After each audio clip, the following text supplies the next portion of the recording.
हाँ भाई, good evening everyone. क्या हाल चाल है आप सभी लोगों के। उम्मीद करता हूँ कि आप सभी लोग बहुत ही बढ़िया होंगे। मैं बता दूं, मैं भी बहुत बढ़िया हूँ। चलो, आज हम करेंगे एक chapter number 14, that is interpretation of statutes, उसके क्वेश्चंस को डिस्कस। देखो, इस चैप्टर के क्वेश्चंस में बहुत ज्यादा डिस्कशन वाला पार्ट है नहीं। ये बात तो आप लोगों को बताए, क्योंकि कोई केस स्टडी, कोई घुमा के क्वेश्चन पूछने वाली बात तो होती नहीं। यहाँ तो वो सीधे सीधे क्वेश्चंस पूछते हैं, बिल्कुल डायरेक्ट क्वेश्चन पूछते हैं, जो भी हमें थोड़े से टफ लगते हैं। क्यों? क्योंकि यहाँ पे लैंग्वेज, भाषा का खेल है। पर फिर भी एक बार देख लेते हैं कि किस तरह के क्वेश्चंस वो लोग एग्जाम में पूछते हैं। तो स्टार्ट करते हैं चैप्टर 14 के क्वेश्चन नंबर 1 से। Interpretation of statutes. Question number 1, difference between interpretation and construction. Interpretation और कंस्ट्रक्शन के बीच में क्या डिफरेंस होता है, ये पूछ रहे हैं। तो यार सर, ऐसी बात है कि इंटरप्रिटेशन और कंस्ट्रक्शन, हम दोनों वर्ड्स को एक्चुअली इंटरचेंजेबली यूज कर लेते हैं। हम आम भाषा में, आम जीवन में क्या करते हैं, इंटरप्रिटेशन और कंस्ट्रक्शन दोनों को इंटरचेंजेबली ही यूज करते हैं। पर अगर थोड़ा सा समझा जाए तो क्या होता है, इंटरप्रिटेशन का मतलब तो ये होता है कि जो वर्ड्स हैं उनको ट्रू सेंस में इंटरप्रेट किया जाए। किस सेंस में ऑथर ने बोला है, क्या उसका मतलब होगा, उसको असर्टेन करने को हम क्या बोलते हैं, इंटरप्रिटेशन। मतलब interpretation is the art of ascertaining the meaning of words and true sense in which the author intended that they should be understood। किस सेंस में उन्हें अंडरस्टैंड करना चाहिए, उस सेंस में जब आप अंडरस्टैंड करते हैं तो हम उसे क्या बोलते हैं कि yes, it is a interpretation. मतलब जहां पे आप लैंग्वेज जो एक्ट के अंदर दी गई है उसी को यूज कर रहे हैं तो है इंटरप्रिटेशन। पर जहां पे वर्ड का मतलब क्लियर नहीं है, प्लेन नहीं है, तो ऐसे केसेस में कोर्ट या फिर जो भी पर्सन इंटरप्रिटेशन करता है वो क्या करता है कि वो वर्डिंग्स के पीछे छुपी हुई सिचुएशंस को ढूंढता है, उन सिचुएशंस को निकालता है। उसे हम क्या बोलते हैं, उसे हम बोलते हैं कंस्ट्रक्शन। इंटरप्रिटेशन और कंस्ट्रक्शन दो चीजें, दोनों में ही हम क्या कर रहे हैं, ट्रू मीनिंग निकालने की कोशिश कर रहे हैं एक वर्ड की या एक सेंटेंस की। इंटरप्रिटेशन के अंदर हम ग्रामेटिकल इंटरप्रिटेशन के ऊपर रुकते हैं कि जो वर्ड दिया है उसका ट्रू सेंस निकालने की कोशिश की जाए कि ऑथर ये बात कह रहा था तो क्या कहना चाह रहा होगा। This is what interpretation.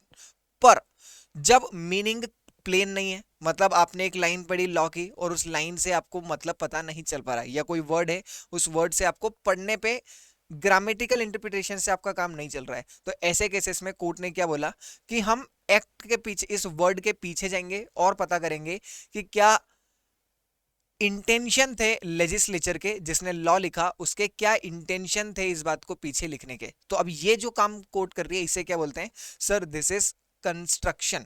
Interpretation और कंस्ट्रक्शन, इन दोनों वर्ड को प्रैक्टिकल लाइफ में बहुत इंटरचेंजेबली और एज अ सिनोनिम यूज किया जाता है। ये बहुत फाइन डिफरेंस होता है इसके बीच में जो हम लोगों ने पढ़ा। Question number 2, explain the principle of grammatical interpretation and logical interpretation. Grammatical interpretation और लॉजिकल इंटरप्रिटेशन में क्या डिफरेंस होता है। तो ग्रामेटिकल इंटरप्रिटेशन का मतलब एक तरीके से अभी जो हमने पढ़ा क्वेश्चन नंबर 1 में, सिर्फ इंटरप्रिटेशन होता है। ग्रामेटिकल इंटरप्रिटेशन मतलब इंटरप्रिटेशन, और लॉजिकल इंटरप्रिटेशन को हम बोल सकते हैं कि logical interpretation is nothing but construction. जो हमने कंस्ट्रक्शन किया था अभी, उसे क्या बोल सकते हैं, लॉजिकल इंटरप्रिटेशन। आप बिल्कुल इसको एक एग्जाम्पल से समझने की कोशिश करो। जैसे कि एक लॉ है, उसके अंदर क्या लिखा हुआ है, no vehicles are allowed in park. सिर्फ इतनी सी बात लिखी हुई है कि पार्क के अंदर कोई भी व्हीकल्स अलाउड नहीं है। अब मैंने बोला कि सर इसमें आप एक इंटरप्रिटेशन करके दीजिए और फिर बताइए कि इंटरप्रिटेशन का मतलब कंस्ट्रक्शन से कैसे डिफरेंस होता है, ये भी बताइए। मैंने बोला कि देखो, व्हीकल्स, एक मिनट मैं वापस से लिखता हूं, no vehicles are allowed in park. अब मैंने बोला इंटरप्रिटेशन, इंटरप्रिटेशन और दूसरा कंस्ट्रक्शन। मैंने बोला पहले इंटरप्रिटेशन को समझो। इंटरप्रिटेशन में मैंने ऐसा बोल दिया कि यार ये बताओ, पढ़ने पे तो क्लियर हो रहा है कि पार्क के अंदर कोई भी व्हीकल्स अलाउड नहीं है। व्हीकल के अंदर सर बाइसिकल आएगा या नहीं, स्कूटर आएगा या नहीं, व्हीकल के अंदर बाइसिकल स्कूटर्स आएंगे या नहीं आएंगे, या सिर्फ कार ही आएंगी जो मोटर से चलती है, मोटराइज्ड कार, क्या सिर्फ यही आएगी? आपने सिर्फ इतना लिख के छोड़ दिया कि no vehicles are allowed in the park, तो आप हमें ये बताइए कि जो साइकिल होती है, बाइसिकल या मोटरसाइकिल, जिसे क्या बोलते हैं, स्कूटर्स भी बोलते हैं, क्या वो व्हीकल की डेफिनेशन में आती है? इस चीज को असर्टेन करना, इस चीज को असर्टेन करने को, इस प्रोसेस को क्या बोलते हैं कि सर दिस इज इंटरप्रिटेशन। यहां पे हम क्या कर रहे हैं, यहां पर हम व्हीकल्स का ट्रू सेंस पता कर रहे हैं, व्हीकल का ट्रू सेंस पता करने की कोशिश कर रहे हैं। ठीक, फिर मैंने बोला कि आप सर कंस्ट्रक्शन कैसे करेंगे, तो मैंने बोला कि इसी सेंटेंस को कंस्ट्रक्ट करने की कोशिश करते हैं। इलेक्ट्रिक स्कूटर्स के बारे में कोई बात नहीं दी हुई है यहां पे। जब आपने कंस्ट्रक्शन किया तो आपने बोला होगा, ऐसा बोल सकते हैं आप कि सर मोटराइज्ड कार भी आएगी, स्कूटर भी आएगा, बाइसिकल भी आएगा, सब कुछ आएगा इसके अंदर। बाइसिकल हो सकता है आप बोले कि ना भी आए, क्यों? क्योंकि बाइसिकल के अंदर मोटर नहीं लगी होती, कोई पोल्यूशन क्रिएट नहीं होता उससे, हो सकता है, पर स्कूटर आ जाएगा, कार आ जाएगी। मैंने बोला ठीक है। फिर मैंने बोला इलेक्ट्रिक स्कूटर का क्या करोगे, क्योंकि इलेक्ट्रिक स्कूटर तो कोई पोल्यूशन भी ज्यादा क्रिएट नहीं करते हैं, तो इलेक्ट्रिक स्कूटर कवर होंगे या नहीं होंगे इस पार्क की डेफिनेशन में? तो फिर हमने बोला कि अब आप इस लाइन को लिखने का पर्पस बताइए। ये लाइन किसी ने भी लिखी है तो क्यों लिखी है? No vehicles are allowed in the park, ये इसलिए लिखी है कि पार्क में आप आपके गाड़ी घोड़े मत लाइए, और पार्क में जो पीस है, शांति है, वो शांति भंग ना की जाए, शांति भंग ना हो। कोई दो आदमी बैठे हैं पार्क में, रिलैक्स होने के लिए बात कर रहे हैं, आप वहां पे पो पो पो पो हॉर्न बजा रहे हैं, गाड़ी चला रहे हैं, इधर उधर कर रहे हैं, तो इसलिए क्या बोल दिया कि पार्क के अंदर व्हीकल्स अलाउड नहीं है। तो जब वहां पे ये व्हीकल्स, दूसरे व्हीकल्स अलाउड नहीं है, इसी सेम पर्पस की वजह से इलेक्ट्रिक स्कूटर भी नहीं है। क्यों? क्योंकि इलेक्ट्रिक स्कूटर अगर पार्क में आ गए तो फिर वो क्या करेंगे, डिसरप्ट कर देंगे पीस को, जो शांति बनी हुई है पार्क के अंदर, वो शांति भंग हो जाएगी, खत्म हो जाएगी। तो ये जो अब अपन ने किया, इसे क्या बोलते हैं sir, this is we call construction. और ये क्या था, इंटरप्रिटेशन। इंटरप्रिटेशन में हमने ट्रू सेंस निकाला कि व्हीकल का मतलब क्या, और कंस्ट्रक्शन में भी हमने हालांकि एक व्हीकल के बारे में ही निकाला, पर हम इंटरप्रिटेशन से आगे बढ़ गए, ग्रामेटिकल इंटरप्रिटेशन से आगे बढ़ गए, और हमने लेजिस्लेचर का इंटेंट पता करने की कोशिश की कि ऐसा लेजिस्लेचर ने क्यों लिखा होगा। ठीक, इसे ही हम क्या बोलते हैं कि एक जो हमने अभी किया वो था ग्रामेटिकल इंटरप्रिटेशन, और दूसरा क्या था, लॉजिकल इंटरप्रिटेशन। ठीक, क्वेश्चन नंबर 3, ग्रामेटिकल इंटरप्रिटेशन का मतलब क्या होता है, और ग्रामेटिकल इंटरप्रिटेशन के क्या एक्सेप्शंस होते हैं, ये हम लोगों से पूछ रहे हैं। तो मैंने बोला grammatical interpretation concern itself exclusively with the verbal expression of law, it does not go beyond the letter of law। जो लॉ में लिखा हुआ है सिर्फ उसे ही इंटरप्रेट करते हैं, उसे हम क्या बोलते हैं, ग्रामेटिकल इंटरप्रिटेशन। ग्रामेटिकल इंटरप्रिटेशन में आप लॉ के बाहर जाने की कोशिश, या लॉ में जो वर्ड्स लिखे हैं उसके बाहर जाने की कोशिश आप नहीं करते हैं। ठीक, ग्रामेटिकल इंटरप्रिटेशन के कुछ एक्सेप्शन है। कब? where the letter of law is logically defective on the account of ambiguity, inconsistency और incompleteness।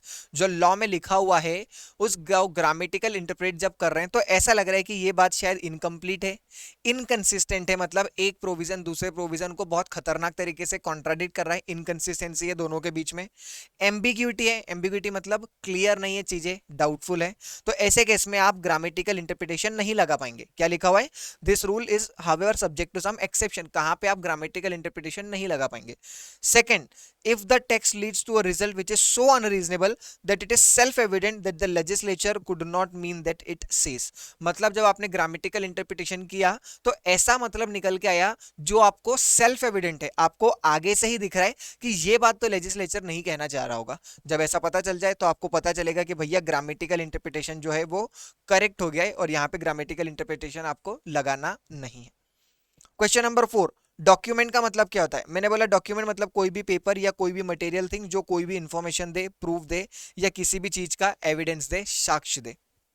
Section number 3 of Indian evidence act 1872 क्या बोलता है? Document means any matter. Document मतलब कोई भी मैटर जो एक्सप्रेस या डिस्क्राइब किया गया हो, ऑन एनी सब्सटेंस, किसी भी सब्सटेंस के ऊपर, पेपर के ऊपर, पेड़ के ऊपर, पत्थर के ऊपर, by means of letter, letter लिखे हो, फिगर्स लिखे हो, मार्क लिखे हो, ए लिखा हो, वन लिखा हो, गोला बनाया हुआ हो, सभी क्या है, सब कुछ डॉक्यूमेंट में आते हैं। By more than one of those mean, हो सकता है ए भी लिखा हो, वन भी लिखा हो। Intended to be use for the purpose of recording that matter, ये क्यों लिखा था, ताकि एक पर्पस है हमारा कि ये चीजें जो है वो डॉक्यूमेंट में रिकॉर्ड हो जाए। How will you interpret the term instrument, instrument का मतलब क्या होता है, हमने बोला इंस्ट्रूमेंट मतलब एक फॉर्मल लीगल डॉक्यूमेंट होता है जो किसी भी चीज के राइट या किसी भी फैक्ट के राइट और रिकॉर्ड को क्या करता है, कंफर्म करता है, उसे हम क्या बोलते हैं कि this is what instrument is. Question number 6, how does natural and grammatical meaning helps in interpretation of statutes, natural और ग्रामेटिकल मीनिंग जो होता है वो कैसे हमें मदद करता है इंटरप्रिटेशन में। तो देखो, इंटरप्रिटेशन का बहुत अच्छा क्वेश्चन है ये वाला, क्या लिखा हुआ है इसके अंदर, statutes are to be first understood in their natural, ordinary और popular sense and must be construed according to their plain, literal and grammatical meaning. जो लॉ है, स्टेट्यूट्स मतलब क्या, लॉ, जो लॉ है सबसे पहले उन्हें आपको अंडरस्टैंड करना है, शुड बी फर्स्ट अंडरस्टूड, पहले आप उनको उनके नेचुरल, ऑर्डिनरी, पॉपुलर और ग्रामेटिकल सेंस में इंटरप्रेट करिए। मतलब पहले से अपनी तेज बुद्धि मत लगाइए, जो लिखा हुआ है उसको पढ़ के देखिए, वो सेंस बना रहा है, मतलब वहां पे कोई इंटरप्रिटेशन करने की जरूरत नहीं आती है। देखो भाई, इंटरप्रिटेशन की नीड कब अराइज होती है, जब जो टेक्स्ट दिया हुआ है स्टेट्यूट में वो अनक्लियर हो, एम्बिगुअस हो, आपको वहां पे ऐसा लग रहा है कि नहीं डायरेक्ट प्लेन रीडिंग से हमारा काम नहीं बन रहा है, नेचुरल मीनिंग से काम नहीं बन रहा है, तो इंटरप्रिटेशन किया जाता है। तो पहले तो आपको क्या करना है, नेचुरल, ऑर्डिनरी और पॉपुलर सेंस में ही उनको इंटरप्रेट करना है। If there is any consistency, अगर कोई इनकंसिस्टेंसी आती है विद एन एक्सप्रेस इंटेंशन या डिक्लेयर्ड पर्पस और it involves any absurdity, repugnancy, inconsistency, तो फिर ग्रामेटिकल सेंस को मॉडिफाई किया जाता है और फिर वहां पे आप लॉजिकल इंटरप्रिटेशन की तरफ बढ़ते हैं। ठीक, क्वेश्चन नंबर 7, मीनिंग बताइए और एप्लीकेशन बताइए हार्मोनियस कंस्ट्रक्शन वाले रूल का। हार्मोनियस कंस्ट्रक्शन का मतलब क्या होता है ये बताना है हमको। हार्मोनियस कंस्ट्रक्शन का मतलब क्या, हार्मोनियस कंस्ट्रक्शन का मतलब क्या, ध्यान रखना, this is important question.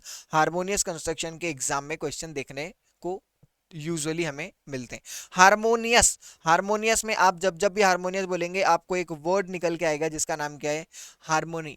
Harmony, harmony, harmony का मतलब क्या होता है, दो लोगों के बीच में सुलह कराना, पीस बनाए रखना, शांति बनाए रखना, हार्मोनी। ठीक, हार्मोनियस कंस्ट्रक्शन के रूल को एक्सप्लेन करिए और उसकी एप्लीकेशन बताइए। मैंने बोला सर शांति का रास्ता, इसे ही हम क्या बोलते हैं, हार्मोनियस कंस्ट्रक्शन। दो लोग लड़ाई करवा रहे थे, मैंने जाके दोनों को समझाया कि मत लड़ो यार, लड़ाई करना अच्छी बात नहीं है, देखो तुम थोड़ी बात इसकी मान लो, तुम थोड़ी बात इसकी मान लो और दोनों करके एक रास्ते पे आ जाओ। तो ये मैंने जाके क्या करवाई, मैंने जाके जो बीच बहस करवाई, इसे क्या बोलते हैं, ये करवाई मैंने हार्मनी। तो ये मैंने क्या किया, हार्मोनियस तरीके से उनके मैटर को रिजॉल्व किया। जब इसी हार्मोनियस तरीके से आप किसी भी चीज को क्या कर रहे हैं, इंटरप्रेट कर रहे हैं, कंस्ट्रक्ट कर रहे हैं, तो उसे बोलते हैं harmonious construction. Harmonious construction, harmonious construction. When there is a doubt about the meaning of the word of statute, this should be understood in the sense in which they harmonies with the subject of enactment. अगर कहीं पे भी आपको confusion लग रहा है किसी भी लॉ में, किसी भी स्टेट्यूट में, तो आपको उनको ऐसे अंडरस्टैंड करना है जिससे हार्मोनी बनी रहे सब्जेक्ट में, इनेक्टमेंट और ऑब्जेक्ट ऑफ लेजिस्लेचर के अंदर। जैसे कि हुआ क्या, दो लॉ आपस में लड़ रहे हैं, companies act 2013, income tax act 1961, मान लो ये दोनों आपस में लड़ रहे हैं। या मैंने और आगे चल के बोल दिया, एलएलपी एक्ट 2008 पढ़ा हुआ है, हाँ पढ़ा हुआ है सर। एलएलपी एक्ट 2008 का सेक्शन नंबर 27 और एलएलपी एक्ट 2008 का सेक्शन नंबर 30, ये दोनों आपस में लड़ाई कर रहे हैं, दंगल हो रहा है यहाँ पे। तो अब क्या करोगे आप, मतलब 27 कुछ और बात कर रहा है, 30 कुछ और बात कर रहा है, आप क्या करोगे, यहाँ पे आपको क्या करना है सर, यहाँ पे हमें लगाना है हार्मोनियस कंस्ट्रक्शन का रूल। हार्मोनियस कंस्ट्रक्शन क्या बोलता है, किसी भी दो इनेक्टमेंट में झगड़े हों या किसी भी एक्ट के दो प्रोविजंस में झगड़े हो जिनको आप रिकंसाइल भी नहीं कर पा रहे हैं, तो उनको ऐसे इंटरप्रेट करना है जिससे दोनों को आप इफेक्ट दे पाए। जिससे आप दोनों को इफेक्ट दे पाए।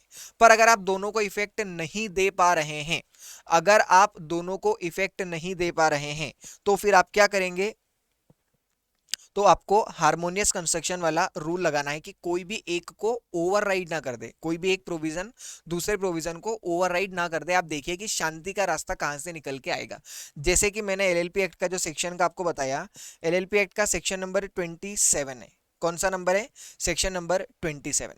सेक्शन नंबर 27 क्या बोलता है कि liability of every partner, liability of every partner of LLP is limited. अरे ये बात कोई लिखने वाली बात है क्या? पर मैंने फिर भी लिख दी। क्या बोला मैंने कि एलएलपी एक्ट 2008 के सेक्शन नंबर 27 में क्या लिखा हुआ है कि जो लाइबिलिटी होगी एलएलपी के पार्टनर्स की वो कैसी होगी? लिमिटेड। मैंने बोला सर ये तो बहुत अच्छी बात है, लिखी हुई है। पर थोड़ी देर बाद सेक्शन नंबर 30 नींद से जागा और उसने बोला सुनो भाई सुनो, अगर पार्टनर्स ने अगर पार्टनर्स ने फ्रॉड अगर पार्टनर्स ने फ्रॉड किया तो ऐसे केसेस में पार्टनर्स की लाइबिलिटी अनलिमिटेड हो जाएगी। तो ऐसे केसेस में पार्टनर्स की लाइबिलिटी अनलिमिटेड हो जाएगी। नहीं लग रहा आपको दो लोगों के बीच में झगड़ा हो रहा है? यहाँ सेक्शन नंबर 27 क्या बोल रहा है कि मेंबर्स पार्टनर्स की लाइबिलिटी कैसी है? लिमिटेड। सेक्शन 30 क्या बोल रहा है? पार्टनर्स की लाइबिलिटी कैसी है? अनलिमिटेड। अब आप क्या करोगे? हमने बोला सर हम कोशिश करेंगे कि दोनों को क्या करें, सामंजस्य में लेकर के आए। सामंजस्य मतलब दोनों को एक जगह पर लेके आए, एक लेवल पर लेके आए, दोनों को इफेक्ट देने की कोशिश करते हैं। पर मैंने बोला यार इफेक्ट दे नहीं पाओगे, एक बोल रहा है लाइबिलिटी लिमिटेड, एक बोल रहा है अनलिमिटेड, दोनों अपनी बात मानने से हट नहीं रहे, तो अब आप क्या करोगे? मैंने बोला कि अच्छा दोनों को इफेक्ट नहीं दे सकते, तो फिर ऐसे केसेस में स्पेसिफिक विल ओवरराइड जनरल। जो स्पेसिफिक एक्ट होता है या स्पेसिफिक प्रोविजन होता है वो जनरल प्रोविजन को ओवरराइड कर देगा। ये क्या लिखा हुआ है हार्मोनियस कंस्ट्रक्शन में। सेक्शन नंबर 27 में क्या लिखा हुआ है कि पार्टनर्स की लाइबिलिटी कैसी होगी? लिमिटेड। ये जनरल बात है, ये जनरल बात है। पर सेक्शन 30 क्या बोल रहा है? स्पेसिफिक। उसने क्या बोला? अगर पार्टनर्स ने फ्रॉड किया तो ऐसे केसेस में लाइबिलिटी अनलिमिटेड हो जाती है पार्टनर्स की। तो ये एक स्पेसिफिक प्रोविजन है। तो अगर दोनों आपस में एक दूसरे की बात नहीं मान रहे तो specific section that is section number 30 will override general that is section number 27। समझ में आया? तो यहाँ पे सेक्शन नंबर 30 जो है वो जीत जाएगा। ऐसा का ऐसा ही आपका एक कंपनीज एक्ट 2013 का सेक्शन नंबर 6 भी है।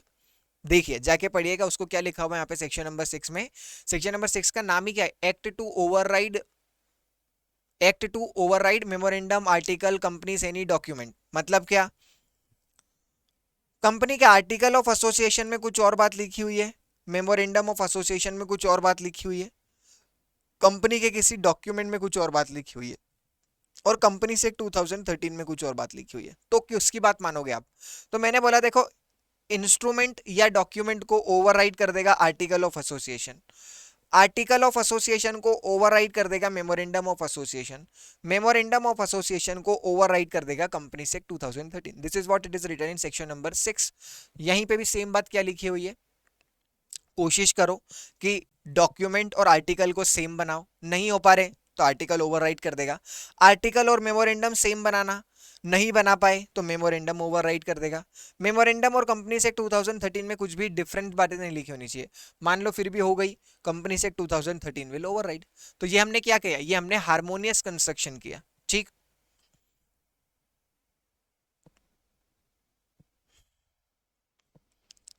Explain the term generalia specialibus non derogant. Generalia specialibus non derogant, ये भी क्या बोलता है? Generalia specialibus non derogant. This is also what? Harmonious construction. Harmonious construction का लेटिन फेस क्या होता है? जनरलिया स्पेशल बस नॉन डेरोगेंट, जिसके अंदर क्या बोला है कि specific provision will override general provision, special provision will override general. This rule a specific rule, देखो इसकी हिंदी मीनिंग इंग्लिश मीनिंग क्या लिखी हुई है? A specific rule will override a general rule. This principle is usually express in the maxim generalia specialibus non derogant. Harmonious construction के बारे में define करना है और फिर लिखना है कि एक स्पेसिफिक रूल जो है वो जनरल रूल को हमेशा ओवरराइड करेगा ही सही। Question number 9. Explain mischief rule. For the interpretation of statute, also give four matters it consider before constituting an act. Mischief rule को क्या बोलते हैं, मिस्चीव रूल के बारे में एक्सप्लेन करो, और वो चार बातें जो कोर्ट ध्यान रखता है जब वो मिस्चीवियस रूल को अप्लाई करता है, मिस्चीव रूल को अप्लाई करता है, तो चार बातों का ध्यान कोर्ट रखता है, उन चार बातों के बारे में भी बताओ। मैंने बोला मिस्चीव रूल को ही हेडन रूल भी बोलते हैं, ध्यान रखना, मिस्चीव रूल को ही क्या बोलते हैं, हेडन रूल भी बोलते हैं, इस बात को ध्यान रखना। Where the language used in statute is capable of more than one interpretation. जो एक्ट के अंदर लैंग्वेज लिखी हुई है ना, वो लैंग्वेज ऐसी है जिसके दो मतलब निकाले जा सकते हैं, जिसके दो मतलब निकाले जाते हैं। The most formally establish rule for construction is the principle laid down in Heydon case. जब ऐसा हो कि एक ही चीज के दो मतलब निकल रहे हैं, तो ऐसे केसेस में आपको इंटरप्रिटेशन करते वक्त हेडन रूल या हेडन केस को ध्यान रखना है, मिस्चीव रूल को ध्यान रखना है। Intention of rule this is always to make such construction as shall suppress the mischief and advance the remedy. इस रूल के अंदर हम क्या करते हैं, हमारी कोशिश ये रहती है, ये रूल कुछ इस तरीके से बनाया गया है जिसके अंदर मिसचीव को सप्रेस किया जाता है, मिसचीव को सप्रेस किया जाता है और रेमेडी को एडवांस किया जाता है। मिसचीफ मतलब जो चीज गलत हो रही थी, जो गलत हो रहा था आपके साथ, उसको क्या करते हैं, सप्रेस, गलत बातों को दबा दिया जाता है। और एडवांस द रेमेडी मतलब जो अच्छी बातें हैं, जो उपाय है, जो सुझाव है, उसे आगे बढ़ाया जाता है। जब भी हेडन केस से इंटरप्रिटेशन करते हैं तो ऐसे केसेस में आप चार बातों का ध्यान रखते हैं। पहला तो क्या, what was the law before making the act. मान लो आपको कंपनीज एक्ट 2013, आपको कंपनीज एक्ट 2013 के किसी प्रोविजन में समस्या थी, तो हमने पूछा कि what was the law before making the act. Companies act 2013 आने से पहले कौन सा लॉ था, हमने बोला कंपनीज एक्ट 1956 था। मैंने बोला second number, what was the defect mischief hardship caused by the earlier law. अरे आपने बोला पहले कंपनी से 2000, पहले कंपनी से 1956 हुआ करता था सर। मैंने बोला कंपनी से 1956 की जगह तुम लोग कंपनी से 2013 लाए हो, तो क्यों लाए थे, कुछ ना कुछ तो उसके अंदर डिफेक्ट होगा, तभी नया वाला लॉ आया है, मिसचीफ होगा तभी नया वाला लॉ आया है। मैंने बोला हाँ, बात तो बराबर है। Third, how does the act of Parliament seek to resolve and cure the mischief. जब कंपनी से 2013 बनाया गया, कंपनी से 1956 को हटा के, तो पार्लियामेंट ने कैसे इनके बीच के जो डिफरेंस थे, जो समस्या आ रही थी, उसको कैसे रिजॉल्व किया।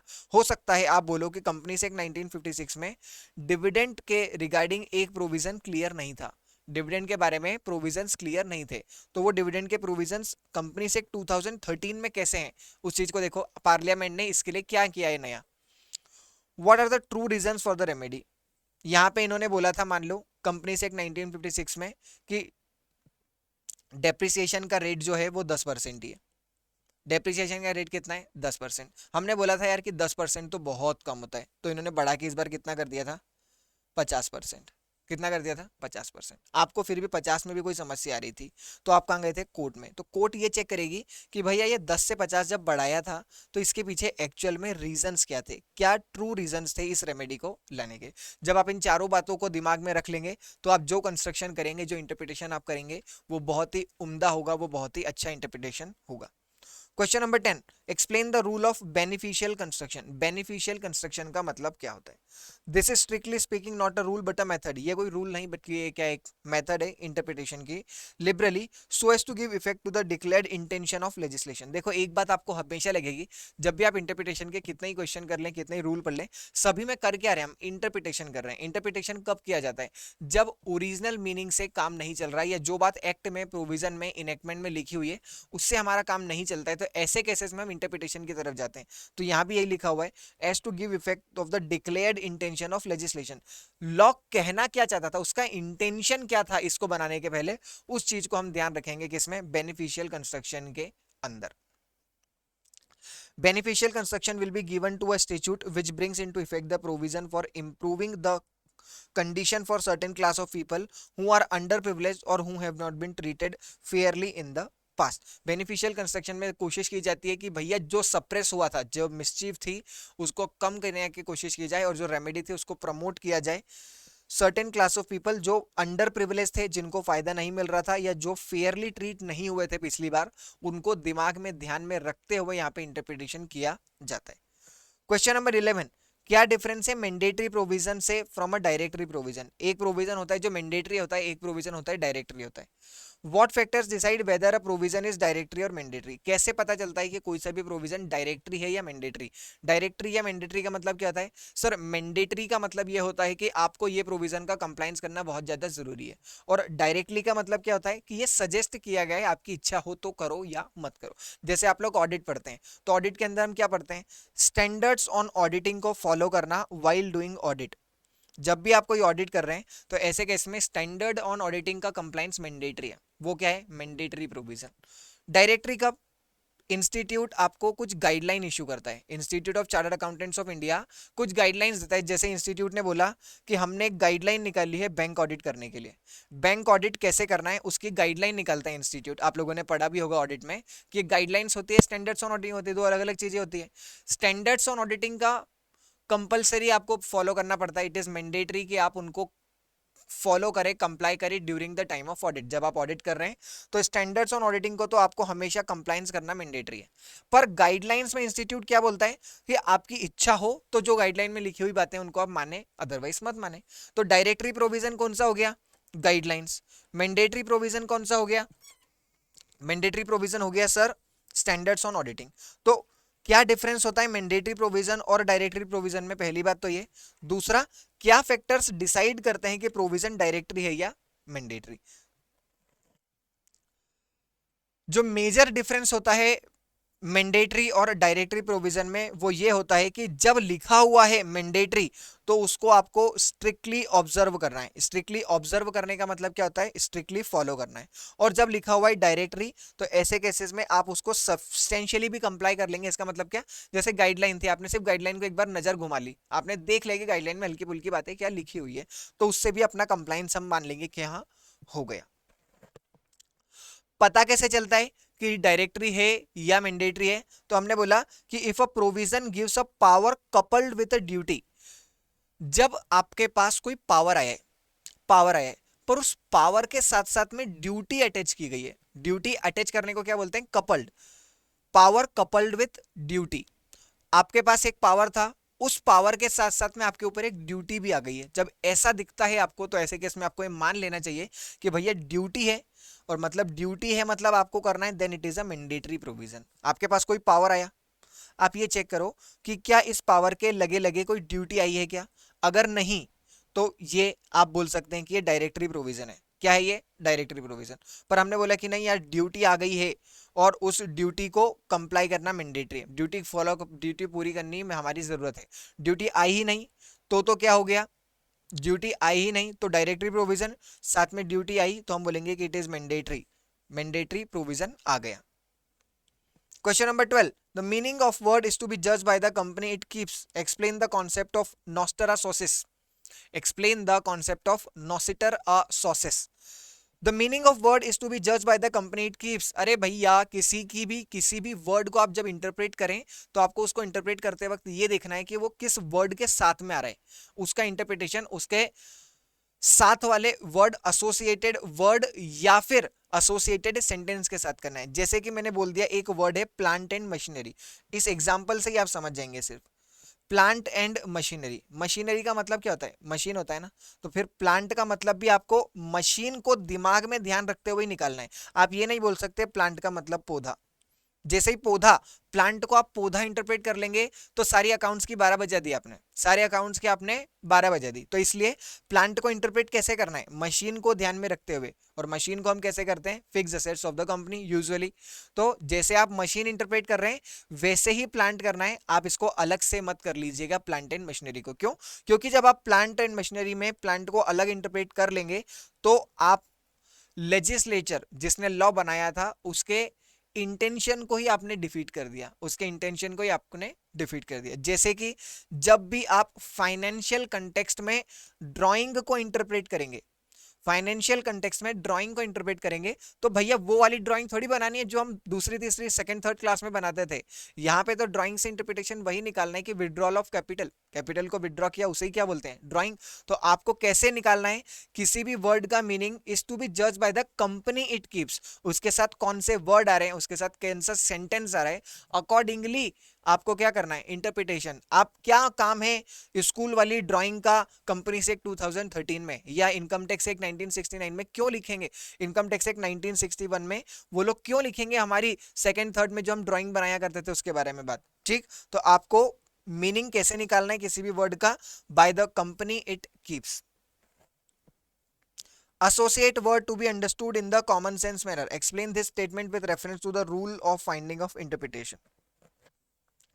क्वेश्चन नंबर 13 क्या बोल रहा है कि जो एसोसिएट वर्ड्स हैं उनको आपको कॉमन सेंस मैनर में अंडरस्टैंड करना है। When two or more words are coupled together, one of which generally excludes the other. Obviously, the more general term is used in a meaning of, ठीक है, the more general term is used in a meaning excluding the specific one. जो Nostr a सोसिस है उसके opposite ये वाला principle होता है। It is a rule wider than the rule of ejusdem generis, rather ejusdem generis is the only an application of noscitur a sociis. Explain the rule which suggests that plain word require no explanation and technical word to be understood in the technical sense only. Technical word should be understood in the technical sense only और plain word require no explanation. उस rule को बताइए जिसके अंदर ये बात लिखी हुई है कि प्लेन वर्ड में कोई एक्सप्लेनेशन की जरूरत नहीं है और टेक्निकल वर्ड को टेक्निकल सेंस में इंटरप्रेट करना है।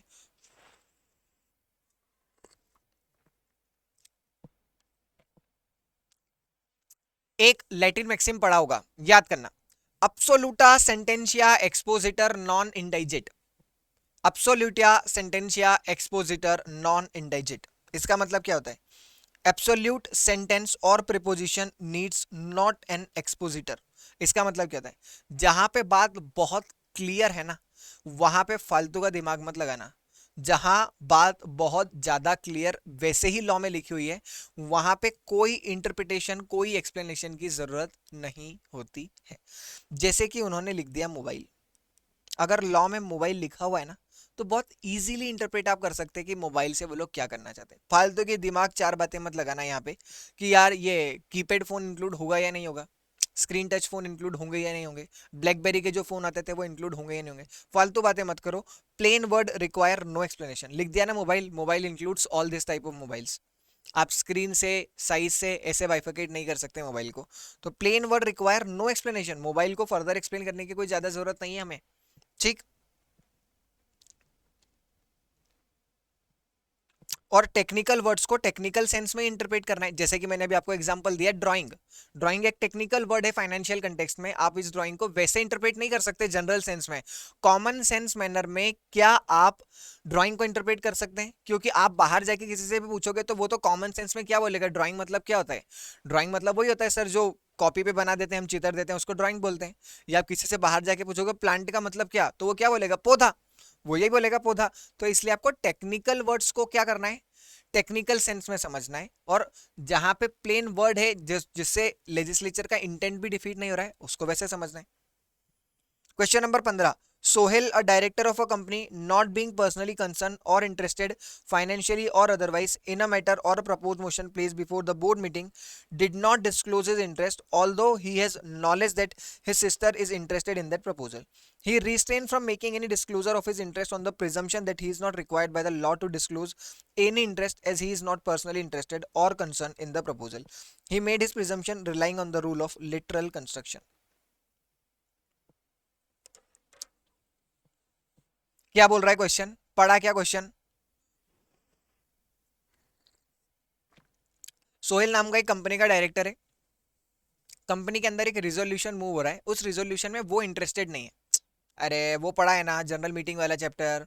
जनरल मीटिंग में क्या होता है, कंपनी अपने बिजनेस ट्रांजेक्शन्स को एजेंडास को डिस्कस करती है। तो जनरल मीटिंग चल रही थी, एनुअल या एक्स्ट्राऑर्डिनरी कोई सी भी, जनरल मीटिंग के अंदर एक रिजोल्यूशन पास होना था। उस रिजोल्यूशन के अंदर जो कंपनी का डायरेक्टर है वो पर्सनली इंटरेस्टेड तो नहीं है, वो पर्सनली इंटरेस्टेड तो नहीं है, तो उसने बोला लॉ में लिखा हुआ था कि अगर कोई भी डायरेक्टर पर्सनली इंटरेस्टेड हो तो ऐसे केसेस में, अगर कोई भी डायरेक्टर पर्सनली इंटरेस्टेड हो तो ऐसे केसेस में उसे रिजोल्यूशन मूव होने से पहले अपने इंटरेस्ट की जानकारी सभी को देनी है। ये आप लोगों ने भी पढ़ा है कंपनी से 2013 में। वो पर्सनली इंटरेस्टेड तो नहीं था, हालांकि उसकी बहन थी, उसकी बहन थी, पर उसने क्या बोला, लॉ में लिखा हुआ है पर्सनली इंटरेस्टेड, मैं खुद तो इंटरेस्टेड नहीं हूं, तो उसने क्या किया, इस बात को डिस्क्लोज नहीं किया। और बोला, जब उससे पूछा गया तो उसने बोला सर मैंने तो रूल ऑफ लिटरल इंटरप्रिटेशन लगाया। लिटरल इंटरप्रिटेशन में क्या लिखा हुआ था कि पर्सनली इंटरेस्टेड अगर आप हैं तो ऐसे केसेस में, सेक्शन नंबर 102 में लिखा हुआ है ये, तो ऐसे केसेस में आपको डिस्क्लोज करना होता है। पर वो बोला कि सर मैं तो पर्सनली तो था नहीं, मेरी तो रिलेटिव थी, मेरी सिस्टर थी। तो फिर बोला कि अरे बेटा, अरे छोटू, आपको ऐसे इंटरप्रिटेशन नहीं करना है, रूल ऑफ लिटरल इंटरप्रिटेशन नहीं लगाना है जब आपका इंटरप्रिटेशन करने से लॉ का पर्पस डिफीट हो रहा है। सेक्शन नंबर 102 में ये बात क्यों लिखी थी कि अगर आप इंटरेस्टेड हैं तो उसको पहले आप डिस्क्लोज करें?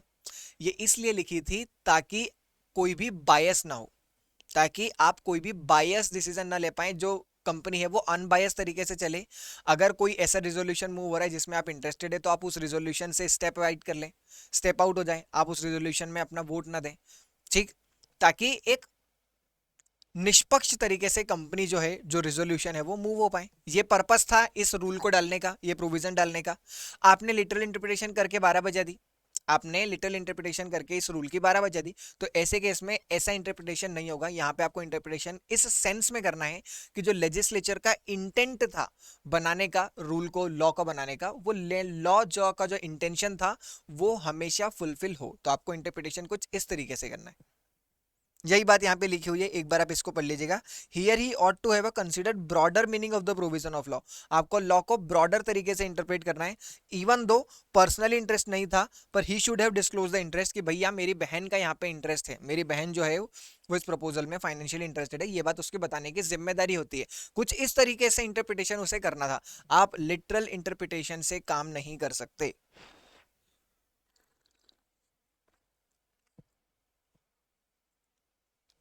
Question number 16, Ayush and Vipul are two good friends. Vipul और आयुष दो दोस्त थे, दोनों क्या कर रहे थे, CA course. While doing group studies for the paper, लो भाई आप ही वाला पेपर पढ़ रहे थे, ये लोग भी कॉर्पोरेट एंड अदर लॉ पढ़ रहे हैं, आप आयुष है और मैं विपुल हूं, ठीक है। They are confuse about the provision of section 3 of the company act 2013। Section number 3 में इनको क्या समस्या आ गई, पढ़ते हैं। Section number 3 provides a company में be form for any lawful purpose. क्या लिखा है सेक्शन नंबर 3 में, लिखा है कंपनी में be form for any lawful purpose. Both Ayush and Vipul are in difficulty about the meaning of word may, whether it should be taken as a mandatory, whether it should be taken as a mandatory provision और directory. क्या हुआ, दो दोस्त थे, तुम और मैं, आप और मैं दो दोस्त हैं, हम दोनों साथ में ग्रुप स्टडी कर रहे थे और हमने पढ़ रहे थे सेक्शन नंबर 3 लॉ का। उसके अंदर लिखा हुआ था कि कंपनी में be form for any lawful purpose, company किसी भी लॉफुल पर्पस के लिए बनाई जा सकती है, पर वर्ड क्या लिखा हुआ था, मे। तो उन्होंने बोला यार मे और शेल में हमको थोड़ा सा डिफरेंस है। मे मतलब क्या होता है, क्या मे का मतलब मैंडेटरी प्रोविजन होता है, क्या मे का मतलब मैंडेटरी होता है, और शेल का मतलब क्या होता है? हमने बोला यार वैसे तो मे डायरेक्टरी होता है, वैसे तो मे क्या होता है, directory. May is use to connote something which is not mandatory. May का मतलब क्या होता है, ऑप्शनल। मे का मतलब होता है डायरेक्टरी प्रोविजन, मैंडेटरी नहीं होता है। शेल का मतलब क्या होता है, शेल का मतलब होता है, शेल का मतलब होता है मैंडेटरी। मैंने बोला मे का मतलब होता है डायरेक्टरी, शेल का मतलब होता है मैंडेटरी। फिर हमने बोला कि सर यहां क्या लिखा है, company may be formed for any lawful purpose, मतलब आप किसी लॉफुल पर्पस के लिए कंपनी बना सकते हैं, और वर्ड क्या यूज है, मे, मतलब डायरेक्टरी। आप चाहो तो लॉफुल पर्पस के लिए कंपनी बनाओ, या चाहो तो अनलॉफुल पर्पस के लिए। क्यों, क्योंकि अगर मैंडेटरी होता तो आपको यहाँ पे शेल लिखना था, अगर मैंडेटरी होता तो आपको यहाँ पे शेल लिखना था, पर आपने क्या लिखा, में। तो इसका मतलब है सर किसी अनलॉफुल पर्पस के लिए भी कंपनी बनाई जा सकती है, क्योंकि प्रोविजन में क्या लिखा है, a company may be form for any lawful purpose. मैंने बोला कि यार लाइफ इतनी आसान होती तो फिर सीए बनने के बाद तुम्हारी इतनी वैल्यू क्यों होती, लाइफ इतनी आसान नहीं है। क्या लिखा हुआ है, कभी कभी आपको मे को शेल भी इंटरप्रेट करना पड़ता है, अगर मे को मे इंटरप्रेट करने से कुछ समस्या आ रही हो तो। क्या बात, बहुत हेवी बात बोल गया हूं, बहुत ज्यादा हेवी बात कर दी मैंने, वापस से सुनो। मैंने बोला मे का मतलब होता है डायरेक्टरी प्रोविजन, शेल का मतलब होता है मैंडेटरी प्रोविजन। पर अगर मे को मे इंटरप्रेट करने से प्रोविजन का इंटेंट डिफीट हो रहा है तो ऐसे केसेस में मे को शेल इंटरप्रेट करना है। तो ऐसे में मे को शेल इंटरप्रेट करना है। However, sometimes the word may and shall can be interpreted interchangeably depending on the intention of legislature. हो सकता है कहीं पे shall लिखा हो, कहीं पे shall लिखा हो और उस shall को may करना पड़े, और कहीं पे may लिखा हो उस may को shall करना पड़े। पर यहां पे अगर आप इस may को शेल इंटरप्रेट कर दोगे तो सारी 12 बजा दी आपने कंपनी से 2013 की। लोग तो ड्रग्स बेचने के लिए भी कंपनी से 2013 में कंपनी बना लेंगे अगर शेल हो गया तो ऐसे केसेस में आपको मे को इंटरप्रेट करना है शेल में। ठीक sir, rule of ejusdem Gennaris का मतलब क्या होता है, या रूल ऑफ एचएसएम जेनेरिस कब लगाए जाते हैं? Enumerate when does the rule of ejusdem generis apply. कब आप रूल ऑफ एचएसएम जेनेरिस जो होता है उसे आप कब अप्लाई करते हैं, ये हमसे इस क्वेश्चन में पूछ रहे हैं। तो सर ये एचएसएम जेनेरिस कहाँ लगता है, इसके लिए पहले ये तो बताओ कि एचएसएम जेनेरिस का मतलब क्या होता है। एचएसएम जेनेरिस का मतलब होता है ऑफ सेम काइंड और क्लास। ऑफ सेम काइंड और क्लास को हम क्या बोलते हैं कि इट इज एचएसएम जेनेरिस। जैसे कि कहीं पे लिखा हुआ है नो कार, मोटरसाइकिल और motorised vehicle allowed to park here. क्या लिखा हुआ है यहाँ पे? नो कार, मोटर व्हीकल्स और motorised vehicle allowed to park here. मतलब कार, मोटर व्हीकल और कोई भी मोटराइज्ड व्हीकल को यहां पे पार्क करना अलाउड नहीं है। और साथ में लिखा हुआ है अदर व्हीकल। तो जब इस अदर व्हीकल को आप इंटरप्रेट करें तो इस अदर व्हीकल को ऐसे इंटरप्रेट करना जैसे कि कार, मोटरसाइकिल की बात थी। तो कृपया करके यहाँ पे बाइसिकल को इंटरप्रेट मत करना, कृपया करके यहाँ पे बाइसिकल को इंटरप्रेट मत करना। जैसे कि मैंने ऐसा लिख दिया, एक और एग्जांपल समझ लो। कोई भी अपने घर में, कोई भी अपने घर में शेर, मगरमच्छ, हाथी लिखा है। शेर, मगरमच्छ, हाथी एक्सेट्रा इत्यादि को पाल नहीं सकता। मैंने ऐसा लिख दिया एक एक्ट के अंदर कि कोई भी अपने घर में शेर, मगरमच्छ, हाथी एक्सेट्रा को पाल नहीं सकता। इसका मतलब क्या होता है? शेर तो आपको क्लियर है कि क्या होता है, मगरमच्छ भी क्लियर है, हाथी भी क्लियर है। मैंने बोला कुत्ता पाल सकता हूं क्या? क्या डॉग को मैं अपने घर पे रख सकता हूं? तो मैंने बोला यार डॉग यहां तो नहीं लिखा है, डॉग को एक्सेट्रा में इंक्लूड करूं या ना करूं? तो मैंने बोला यार एक्सेट्रा में डॉग को इंक्लूड करने से पहले आप ये देखो कि इन तीनों में क्या सिमिलरिटी है। ये तीनों वो जानवर हैं जो किसी इंसान की जान ले सकते हैं। शेर, मगरमच्छ, हाथी, आप इनको घर में रखोगे तो आपके जो पड़ोसी हैं, आपके घर के खुद के पर्सन्स हैं, फैमिली मेंबर्स हैं, उनकी जान जा सकती है, डेथ थ्रेट है, लाइफ थ्रेट है। तो इसलिए हमने क्या बोला कि इन तीनों को नहीं। कुत्ता रखने से इतनी कोई दिक्कत नहीं है, तो आप यहाँ पे डॉग को इनकी कैटेगरी में नहीं ला सकते। तो यहाँ क्या इंटरप्रिटेशन क्या होता है? Of same kind and class. तो ऐसे केस में आपको ये करना पड़ता है। ये रूल कब अप्लीकेबल होता है? Statute contain an enumeration of specific word, मतलब कुछ स्पेसिफिक वर्ड उसके अंदर लिखे हुए हैं। जैसे मैंने लिख दिया था शेर, हाथी, मगरमच्छ, मैंने कुछ लिख के फिर एक्स्ट्रा एक्सेट्रा छोड़ दिया था। सब्जेक्ट कॉन्स्टिट्यूट अ क्लास और कैटेगरी, बिल्कुल क्लास या कैटेगरी थी। मैंने ऐसा नहीं किया कि एक जगह तो शेर लिख दिया, मैंने एक जगह शेर लिख दिया, मैंने एक जगह कुत्ता लिख दिया, मछली भी लिख दी, मैंने सब कुछ लिख दिया। तो फिर ऐसे केस में इंटरप्रिटेशन जो है वो थोड़ा सा डिफरेंट हो जाता है, ये रूल एप्लीकेबल नहीं होता। इसके अंदर कोई भी क्लास या कैटेगरी पूरी एग्जॉस्ट या इन्यूमरेट नहीं हो रही है। मतलब जैसे कि मैंने ऐसा लिख दिया कि there are 3 levels, there are following levels in the exams of chartered accountancy course, CA foundation, intermediate, final, और मैंने बाद में लिख दिया एक्सेट्रा। अरे सीए फाउंडेशन, सीए इंटरमीडिएट और सीए फाइनल, उसके बाद काई का एक्स्ट्रा, उसके बाद तो कुछ बचा ही नहीं। तो ऐसे में एचएसएम जेनेरिसिस थोड़ी लगेगा। एचएसएम जेनेरिसिस तो वहां लगेगा जहां पे आपकी लिस्ट जो है वो पूरी एग्जॉस्ट नहीं हुई हो। General term follow the enumeration, वहां पे जो कोई भी जनरल टर्म जो है वो एक्सेट्रा में फिट हो सकती है. There is no indication of a different legislative intent, वहां पे जो लेजिस्लेटिव इंटेंट है वो कुछ और भी नहीं कहना चाह रही है, मतलब सेम काइंड और क्लास के अलावा जो डिफरेंट बात है वो नहीं कर रहा है एजेसम जेनेरेसिस में, तब अप्लीकेबल होगा.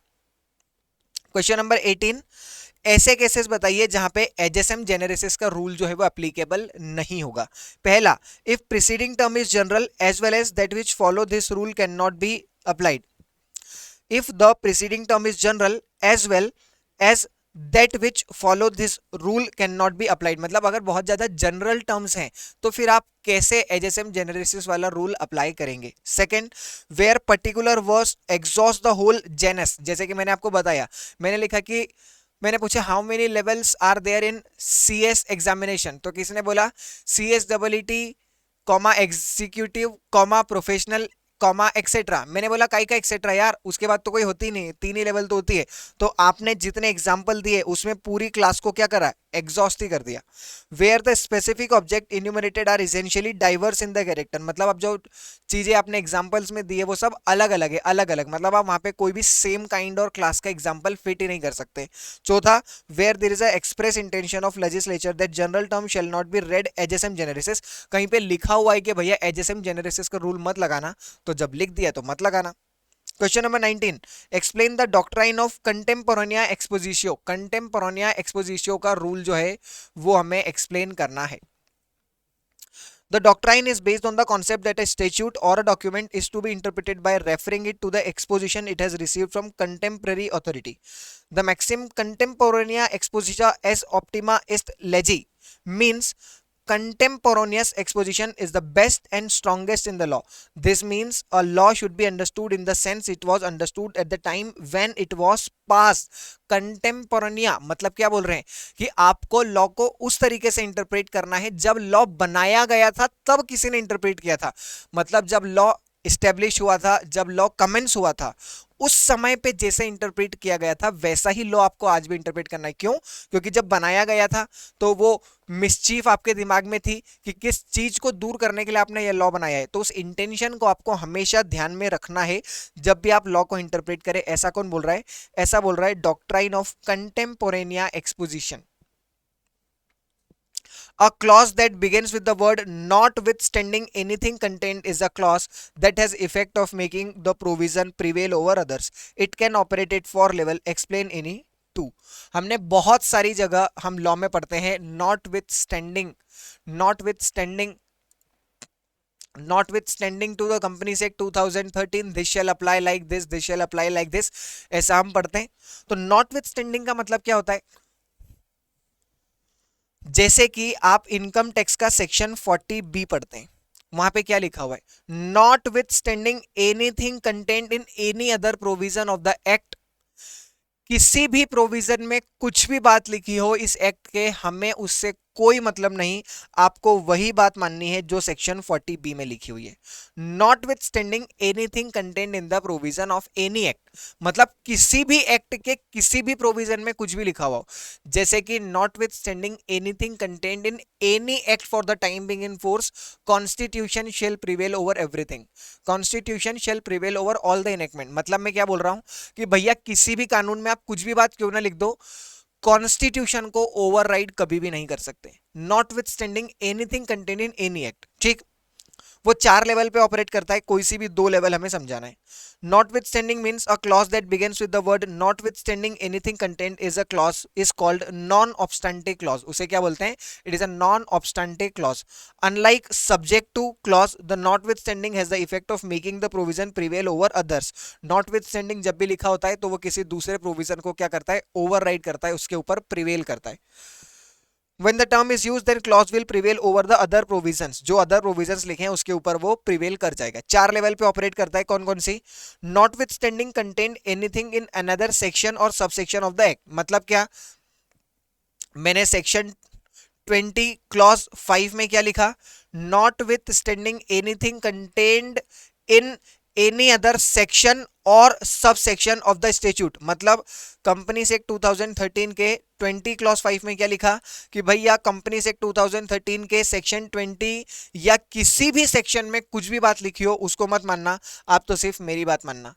दूसरा, not with standing anything content in a statute, मेरे पूरे स्टेच्यूट जो है उस पूरे स्टेच्यूट को ये आप ओवरराइड कर देना। notwithstanding anything contained in specific section और subsection और all the provision contained in another statute। मैंने बोल दिया कि भैया इनकम टैक्स के सेक्शन 56 में जो बात लिखी है उसको आप ओवरराइड कर देना।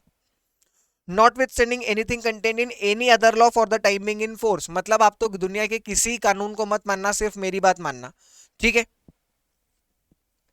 Question number 21, imagine you are a legal adviser for a company drafting a new contract. आप एक कंपनी का कॉन्ट्रैक्ट ड्राफ्ट कर रहे हैं। One of the class in the contract state notwithstanding anything content in any provision for the any provision of this agreement, the company reserves the right to terminate the agreement without a notice if there is a breach of confidentiality by the company। क्या बोल रहे हैं? Not with anything stand in any other provision of this agreement, इस agreement में कहीं भी कोई बात लिखी हो हम उसको नहीं मानेंगे। कंपनी ये राइट रिजर्व करती है कि वो आपके साथ किया गया एग्रीमेंट कैंसिल कर सकती है अगर आपने कॉन्फिडेंशियलिटी को ब्रीच किया तो। मतलब अगर आपने कॉन्फिडेंशियलिटी ब्रीच की तो एग्रीमेंट में कुछ भी लिखा हो हमें उससे कोई मतलब नहीं, कंपनी आपका कॉन्ट्रैक्ट जो है वो कभी भी टर्मिनेट कर सकती है। Explain to the management the meaning of non obstante clause, non obstante clause होता क्या है वो बताइए, and its effect on the overriding provision. हमने बोला नॉन ऑब्स्टेंटे क्लॉज मतलब वो क्लॉज जो नॉट विथ स्टैंडिंग एनीथिंग से स्टार्ट होता है, जो ये बोलता है कि this section will prevail over other section या अदर एग्रीमेंट। जब आप नॉन ऑब्स्टेंटे क्लॉज लगा देते हैं तो ऐसे केसेस में आप जो दूसरे प्रोविजन है उसको ओवरराइड कर देते हैं, उसके ऊपर आप प्रिवेल कर देते हैं। Question number 22, define the concept of doctrine of noscitur a sociis with the example in accordance with the provision. अभी हमने पढ़ा नॉसिटर असोसिस थोड़ी देर पहले। Question number 23, explain the meaning of term proviso, distinction between proviso, exception and saving clause. Proviso का मतलब क्या होता है बताओ। प्रोविजो हम कितनी बार पढ़ते हैं, प्रोवाइडेड दैट, सेक्शन में एक बात लिखी हुई है, सेक्शन में क्या लिखे हुए है कि number of members in a private company, number of members in a private company shall not exceed 200। मैंने बोला कि एक प्राइवेट कंपनी में 200 से ज्यादा मेंबर नहीं होना चाहिए, बिल्कुल बराबर बात है, कोई दिक्कत इसमें नहीं। फिर मैंने लिखा provided that for the purpose of calculation of number of members do not include employees of the company. पहले तो मैंने लिखा कि कंपनी के अंदर एक प्राइवेट कंपनी में मैक्सिमम मेंबर हो सकते हैं 200, फिर मैंने लिखा प्रोवाइडेड दैट, पर ध्यान रहे किस बात का कि जब आप ये 200 का कैलकुलेशन करें तो कृपया करके उसमें कंपनी के एम्प्लॉयज को काउंट ना करें। तो प्रोवाइडेड दैट से आप क्या करते हैं, एक एडिशनल एक्सप्लेनेशन प्रोवाइड करने की कोशिश करते हैं। The normal function of provision is to provide exception, आप एक्सेप्शन देते हैं नॉर्मल प्रोविजन के अंदर something out of the enactment to qualify something. जैसे मैंने बोला 200, पर ध्यान रहे 200 में ये मत लेना, तो ये मतलब क्या हो गया, ये एक एक्सेप्शन हो गया कि भैया एम्प्लॉय को काउंट मत करना, जॉइंट शेयर होल्डर्स को सिंगल ट्रीट करना, ये सब मैंने कहा लिखा प्रोवाइडेड दैट में। प्रोवाइडेड दैट में क्या आ गया, एक्सेप्शन आ गए, except something out of the enactment. The effect of proviso is to qualify the preceding enactment which is express which are to general. General से किसी बात को अलग करने के लिए हम क्या करते हैं, प्रोविजो ऐड कर देते हैं। प्रोविजो, एक्सेप्शन और सेविंग क्लॉज में क्या अंतर होता है। Proviso is used to remove special cases from the general, जैसे हमने बोला 200 के इसमें कंपनियां एम्प्लॉय को काउंट मत करना, हमने जनरल से एम्प्लॉय को अलग कर दिया। Exception is intended to restrain the enacting clause to particular case. Exception के केस में आप क्या करते हैं कि इस चीज को उस क्लास में इंक्लूड करने से पहले ही मना कर देते हैं, जैसे कि हम एग्जाम्पशंस देते हैं। सेक्शन नंबर 11 जीएसटी के अंदर पढ़ते हैं, सीजीएसटी एक्ट 2017 का सेक्शन 11 बहुत सारे एग्जाम्पशंस प्रोवाइड करता है कि इन फॉलोइंग गुड्स या सर्विसेज के केस में जीएसटी एप्लीकेबल ही नहीं होगा। तो ये क्या किया, ये आपने एक एक्सेप्शन प्रोवाइड करवा दिया सेक्शन 11 के अंदर। Saving clause is used to preserve from destruction certain right, कुछ सर्टेन राइट किसी के डिस्ट्रक्ट ना हो उसके लिए आप सेविंग क्लॉज इसके अंदर डालते हैं। फिर क्वेश्चन है कि how are title and preamble of the enactment help in interpreting. आप दो इंटरप्रिटेशन के दो मेथड होते हैं, इंटरनल एड टू इंटरप्रिटेशन और एक्सटर्नल। इंटरनल और एक्सटर्नल, इंटरनल के अंदर हम ये इंटरनल और एक्सटर्नल दो तरह से इंटरप्रिटेशन होते हैं। तो इंटरनल इंटरप्रिटेशन मतलब ये कि एक्ट के अंदर ही बहुत सारी बातें दी हुई है जहां से आप इंटरप्रिटेशन कर लेते हो, जैसे टाइटल, प्रियम्बल, सेक्शन का नंबर, मार्जिनल नोट्स, ये सब क्या होते हैं internal aid to interpretation. External क्या होते हैं, ये जो हमने रूल्स अभी पढ़े ये सब क्या थे, एक्सटर्नल थे। डिक्शनरी डेफिनेशन क्या होती है, एक्सटर्नल होती है। बताओ भाई टाइटल और प्रियम्बल कैसे मदद करते हैं किसी भी एक्ट को इंटरप्रेट करने में। मैंने बोला भैया यार एक्ट का टाइटल तो बहुत मदद करता है ना। मतलब आपको यही समझ में नहीं आ रहा है कि कंपनीज एक्ट 2013 किस पे लगाना है, तो टाइटल की हेल्प लो। टाइटल क्या बोल रहा है, कंपनीज एक्ट 2013, कंपनी का, सिर्फ कंपनी के ऊपर ही आपको ये वाला एक्ट अप्लीकेबल करना है। प्रियम्बल, प्रियम्बल क्या होता है, प्रियम्बल बताता है कि इस एक्ट का स्कोप या ऑब्जेक्ट क्या होगा। बहुत सी बार हो सकता है आप इंटरप्रिटेशन के टाइम पे कंफ्यूज हो जाए और ऐसे कंक्लूजन पे पहुंच जाएं जहां पे एक्ट का ऑब्जेक्ट जो है वो डिफीट हो रहा है। तो ऐसे में आपको प्रियम्बल बोलेगा कि लौट आओ, लौट आओ मेरे पास और चेक करो मेरा प्रियम्बल क्या बोलता है। प्रियम्बल के हिसाब से इंटरप्रिटेशन आपको करना है। How far are marginal notes in an enactment help in interpreting the any part of the enactment. Marginal note are summary and side note often found at the side of section or group of section. They are not part of the enactment but they are present when act was passed in the parliament. Marginal notes मतलब क्या होता है, कुछ explanations होते हैं किसी section के जो सेक्शन के साइड में लिखे हुए होते हैं, तो वो भी आपको मदद करते हैं कि एक्सप्लेनेशन आपको मदद करता है कि आपको कैसे आगे बढ़ना है। ठीक। Statute should be read as a whole, explain the statement. Statute को आपको एक साथ पढ़ना है, ऐसा क्यों बोल रहे हैं, ऐसा बोल रहे हैं it is elementary principle that construction of statute is to be made for all of its parts taken together and not of one part only। मतलब आपको ऐसा नहीं करना है कि किसी भी एक्ट किसी भी सेक्शन के एक ही पार्ट को इंटरप्रेट करना है, आपको ओवरऑल देखना है कि पूरा एक्ट क्या कहना चाहते हैं, उस हिसाब से इंटरप्रिटेशन करना है। क्योंकि हो सकता है कोई सेक्शन में आपको एक सिर्फ सेक्शन पढ़ा तो सेक्शन पढ़ के आप इंटरप्रिटेशन अलग निकाले, पर जब पूरा एक्ट पढ़ लेंगे तो इंटरप्रिटेशन अलग निकलेगा।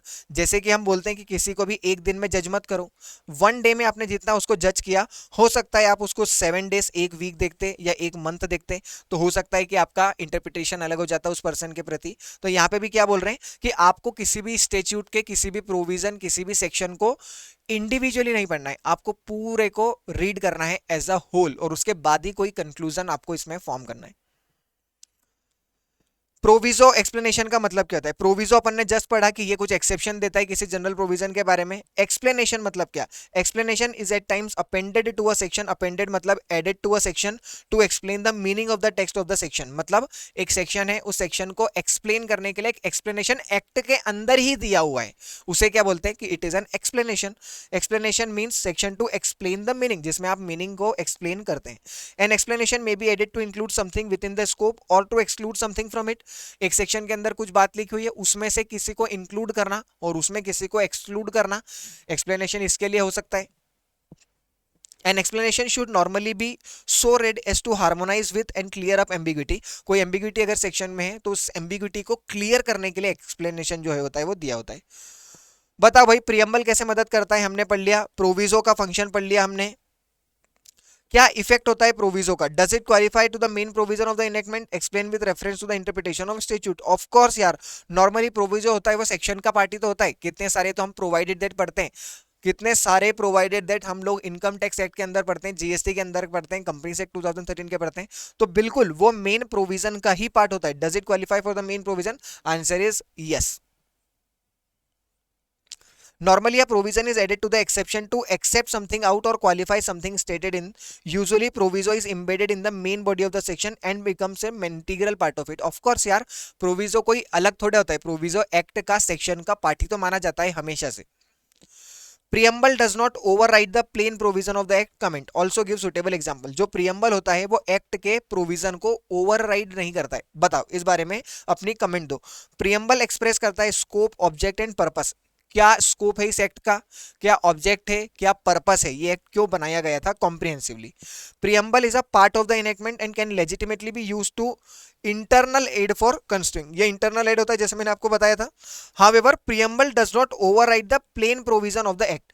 सेक्शन के अंदर जो बात लिखी हुई है उसको प्रियम्बल आके ओवरराइड नहीं कर देगा, क्योंकि प्रियम्बल के अंदर तो छोटी कम शब्दों में आप एक्ट के ऑब्जेक्ट को एक्सप्लेन करते हैं, पर जो सेक्शन होता है वो सेक्शन तो पर्टिकुलरली उसकी बात करता है ना यार। और हमने तो हमेशा पढ़ा है कि स्पेसिफिक जो होता है वो ओवरराइड करता है जनरल को, जनरल ओवरराइड थोड़ी करता है स्पेसिफिक को। तो प्रियम्बल ओवरराइड नहीं कर सकता किसी एक्ट के मतलब किसी एक्ट के प्रोविजन को। In short, preamble discloses primary intention. Law क्यों बनाया गया, उसका प्राइमरी इंटेंशन कौन डिस्क्लोज करता है, preamble, but can only be brought is an aid to construction. आपको सिर्फ इंटरप्रिटेशन के लिए ला सकते हैं अगर लैंग्वेज में समस्या है तो। However it can not override the provision of enactment, वो एक्ट के प्रोविजन को ओवरराइड नहीं कर सकता। Company means a company incorporated under companies act 2013 और under any previous company law. Person includes dash under the Consumer Protection Act. How would you interpret nature and scope of the above definition? In definitions को आप कैसे interpret करेंगे? यहाँ पे वो आपसे interpret ये means जो लिखा हुआ है ना word, इसको करवा रहे हैं। means का मतलब क्या होता है? सर हमने दो तरह की definition पढ़ी होती है, means और include। मीन्स एंड इंक्लूड हम पढ़ते हैं। मीन्स मतलब ऐसी डेफिनेशन सर जो एग्जॉस्टिव नेचर की होती है, मीन्स मतलब ऐसी डेफिनेशन जो एग्जॉस्टिव नेचर की होती है, और इंक्लूड मतलब ऐसी डेफिनेशन जो इंक्लूसिव नेचर की होती है। मतलब अगर मैंने किसी डेफिनेशन में मीन्स यूज कर लिया, इसका मतलब है जिसको मैं बोल रहा हूं सिर्फ वही इस डेफिनेशन का पार्ट होगी, और इंक्लूड का मतलब ये होता है कि आप आपके जनरल सेंस से जिसको इंक्लूड करना चाहते हैं उसको भी कर सकते हैं। जैसे कि फेमा 1999, उसके अंदर हमने कैपिटल अकाउंट ट्रांजैक्शन की डेफिनेशन पढ़ी। तो कैपिटल अकाउंट ट्रांजैक्शन की डेफिनेशन क्या लिखी है आप देखना, वहां पे जाके पढ़ना। Capital account transaction means a transaction which alter the asset and liability including contingent liability of a person resident in India outside India and alter the asset and liability of person resident outside India in India. ठीक, वहां पे word कौन सा use है, means. Means का मतलब क्या होता है कि ये जो दो बातें हमने बोली है ना पीआरआई और पीआरओआई के लिए, सिर्फ यही बातें कैपिटल अकाउंट ट्रांजैक्शन के अंदर आती है। सिर्फ यही बात कैपिटल अकाउंट ट्रांजैक्शन की आती है। इसके अलावा आप किसी भी और बात को कैपिटल अकाउंट ट्रांजैक्शन नहीं बोलते। पर करंट अकाउंट ट्रांजैक्शन की डेफिनेशन लिखी हुई है, तो वहां देखना क्या लिखा है। Current account transaction means a transaction which is not a capital account transaction, जो कैपिटल अकाउंट ट्रांजैक्शन नहीं है। और बाद में लिखा है वहां पे एंड इंक्लूड्स, और वहां पे फिर उन्होंने तीन बातें लिखी हुई है।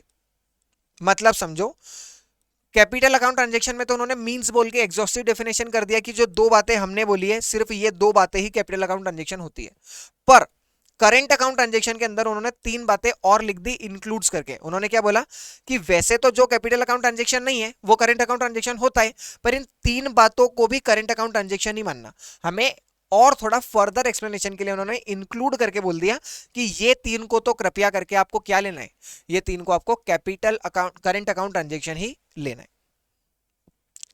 The definition of a word or expression in the definition section may either be restricting, may be extensive of the same. When a word is defined as mean, अगर mean किसी definition में use है, such definition is prima facie restrictive and exhaustive. जब भी means you लिखा होता है तो वो कैसी होती है definition, exhaustive definition होती है। मतलब जितना लिखा हुआ है सिर्फ वही डेफिनेशन में क्वालिफाई होगा। जैसे कैपिटल अकाउंट ट्रांजैक्शन के केस में दो ट्रांजैक्शन दिए हुए हैं, सिर्फ वो दो ही क्वालिफाई करेंगे किस में, सिर्फ वो दो ही क्वालिफाई करेंगे किस चीज में, कैपिटल अकाउंट ट्रांजैक्शन की डेफिनेशन में। But where the word is defined to include, जहां पे लिखा हुआ है include and such the definition is prima facie extensive, here the word defined is not restricted to the meaning assigned। मतलब जो सिर्फ हमने लिखा है वो नहीं, इसके अलावा भी अगर आपको ऐसा लगता है कि इस डेफिनेशन में वो पार्ट आ सकता है, वहां पे इंक्लूड लिखा है तो आप उसको इंक्लूड कर सकते हैं। कंपनीज एक्ट 2013 में उन्होंने वर्ड कौन सा यूज किया, मीन्स। इसका मतलब क्या है, कंपनी मतलब सिर्फ वही कंपनी जो कंपनीज एक्ट 2013 या दूसरे प्रीवियस कंपनी लॉ में बनी हुई है। Person include consumer protection act का मतलब क्या होता है कि ये जो पर्सन हम बोल रहे हैं ये तो पर्सन है ही सही, इसके अलावा आपको कोई लगता है कि ये भी पर्सन है तो उसको भी पर्सन मान लेना, हमें कोई दिक्कत नहीं है। क्यों, क्योंकि इंक्लूड्स है। पर मींस में ऐसी गलती मत करना, मींस में मत बोलना कि एलएलपी भी कंपनी होती है ना। हमने क्या बोला, कंपनी सिर्फ वो होती है जो कंपनी से 2013 में दी हुई है। बहुत बढ़िया। How will you interpret the definition means और इंक्लूड, बिल्कुल same. Question number 13 means and include same. देख रहे हो कितनी बार ये क्वेश्चन एग्जाम में आया है। 35 एम्बिगुअस डेफिनेशन क्या होती है और definition subject to a contrary context क्या होती है। Ambiguous definition, sometimes we may find that definition section में इटसेल्फ भी एम्बिगुअस हो सकता है। डेफिनेशन ही कैसी हो, एम्बिगुअस हो। मतलब डेफिनेशन का काम क्या होता है, चीजों को डिफाइन करना, चीजों को सिंपल करना। पर कभी कभी हो सकता है कि डेफिनेशन ही एम्बिगुअस हो, अनक्लियर हो। And so it may have to be interpreted in the light of other provisions of the act. तो जब आप उसको इंटरप्रेट करें तो जो एक्ट है उसके दूसरे प्रोविजंस को ध्यान में रखना।